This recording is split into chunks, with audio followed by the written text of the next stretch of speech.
Cabdisaaq Maxamuud oo ku magac dheer Hiil Hableed waxaan idin doonayaa in aan idinku soo gudbiyo laba maaso oo ka hadlaya wadaniyada midda hore waxay ka hadlaysaa mideynta shanta Soomaaliyeed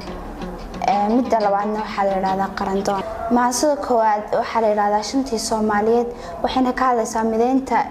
shanta Soomaaliyeed iyo yacni dhalinyaro waxa jirta aaminsan fikirka ah maamul goboleed iyo qabiil walba inuu sameeyo maamul goboleedkiisa oo aysan waxba ka gelin calanka shanta Soomaaliyeed ama in la isku geeyo Soomaaliyo idil marka maasada waxay ka hadlaysaa yacni in dantu inoogu jirto midnimada shantii Soomaaliyeed oo had maashoornaashirna shabakad qura yeelana waray shiniduba ma laha itaal ay sheegatee waxay ku shaqaysataa hal shabaq bay wada sidaa shixnada ma labay shubtaa hadana la shaxaadaya shantii Soomaaliyeed oo had maashoornaashirna shabakad qura yeelana sheeyana duufsado intuu ina kala shakalay oo shuush ina kala dhexdhigay shakina nagu kala ridee sharow guur aan dhahno samaha aan shaacine shantii Soomaaliyeed oo had maashoornaashirna shabakad qura yeelana nima shantu ka dib dhigin sharcigu kaama reebaye haddaan nahay shabaquro wixii sharku wada samaha intay shanku wada qabtaan sharciga la istaagayo shidada wadankooda rabin miyuu shuruflaha qalaa dalkeena ka shiri lahaa tii Soomaaliyeed oo had maashoornaashirna gaarisa shir ku yeelana jigjiga shaah ku wada cabnaa Jabuuti ku wada shaxnaa dabeeta natiijo shidan oo inaga ina shaafinaysa Hargeysa ka shaacinayo calankii shanta gees ahaa intaynu shakaalka qabano Muqdisho shaashka ku sugnaa shanshiya boodaynu nahay hal meel wada sheegto oo sharqiga qarbi kala tagayn shidiya soo aragnay dhibe shax aan wada jeexano midnimada shiraaqane shantii Soomaaliyeed oo had maashoornaashirna shabakad qura yeelana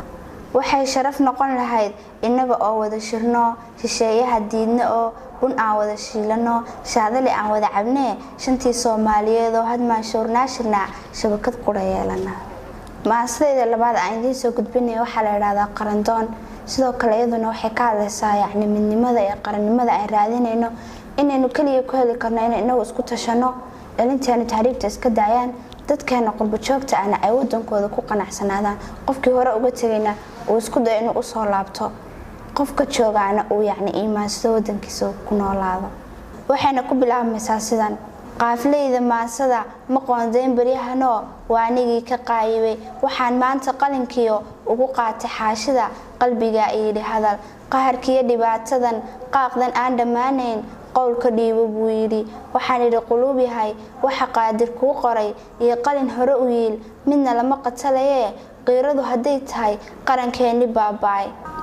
daaxaa qaxootiyo qolqolada shisheeyaha dhalinteenu qabato qarniyaa tahriib iyo badweyn lagu qulqulayo mukifaha qulmoonkii daaxuu qasaariyo noo geystay qaharo wiil qiimo doora leh markuu qoysku waayee bixin waayo qarashkii qowracay allaylehe daaxuu inan qalweysto qofnimaday lahayd iyo sharaftii ka qaado nagu riday qamuuye qaadir baa awoodlo guulaha qorsheeye maantaynu qarannimo qarkeedii istaagnaye isqabsada gacmaha oo qarandoon haddaad tahay qolku yaalla Yurubood qarash badan ka dhiibtiyo qoqob laguma faanee wadankeena qaniga qurbo joogta maqaniyo qaran joogta xaadira haddii la isku qayshado meenaan qorsheyn karin midnimada quweyn karin meenaan saqaahira qadartaa la sheegiyo qoomka reer Mareekana qiimaha wax dheereen